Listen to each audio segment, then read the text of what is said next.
অবশেষে বিয়ের মণ্ডপেই জনের আসল চেহারা সকলের সামনে টেনে খুলে ফেলল রাহি। হ্যাঁ বন্ধুরা, এমনটাই আমরা দেখতে পাব শুধু তোমারই জন্য ধারাবাহিকের আজকের দুর্দান্ত পর্বে। আজকের পর্বের শুরুতেই দেখা যাবে রাহুলের বাড়ি থেকে পাঠানো হলুদ ভুল করে তিতলির গায়ে ছুঁয়ে দেয়।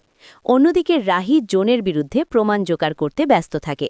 তারপর দেখা যাবে রাহুল আর জন বর সেজে রহিদের বাড়িতে আসে। এদিকে রাহির ফোনে স্নেহার ছবি পাঠালে রাহি তা দেখতে পারে না, নেটওয়ার্ক না থাকার কারণে।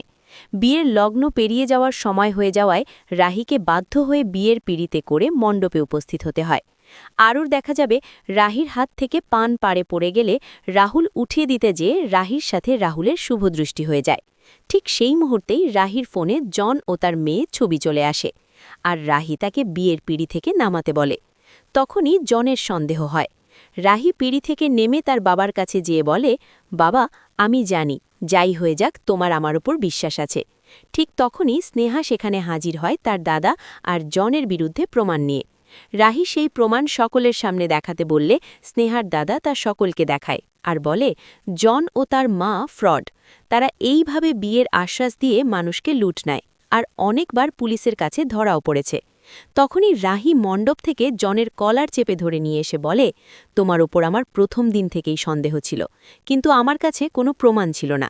কিন্তু আজ তোমার কাছে আমার হাজারটা প্রমাণ আছে। আর তোমার উপর আমার সবথেকে বেশি সন্দেহ হয়েছিল কখন জানো? সাঙ্গীতের অনুষ্ঠানে, যখন রাজীব আঙ্কেলের বন্ধু মানে পুলিশ আঙ্কেল যখন আসলো, তখন তুমি সেখান থেকে উধাও হয়ে গেলে। আর যখন ফিরে এলে তখন তুমি পুরো মুখে মেহেন্দি লাগিয়ে এসেছিলে। তারপর যা বললে তা আমার জন্য বিশ্বাস করা অসম্ভব ছিল। আর তুমি তোমার মা আমাদের বাড়িতে প্রথম দিন একটি দামি গাড়ি নিয়ে এসেছিলে, কিন্তু তারপর তোমার গাড়ি উধাও হয়ে গেল। কি ভেবেছ তুমি? আমাকে তোমার স্টুপিড মনে হয়? কপালে স্টুপিড লেখা আছে। আমি সেই সব মেয়ে না যারা বিদেশ যাওয়ার জন্য মরিয়া হয়ে আছে। আমি একজন দেশপ্রেমী রাহি দত্ত।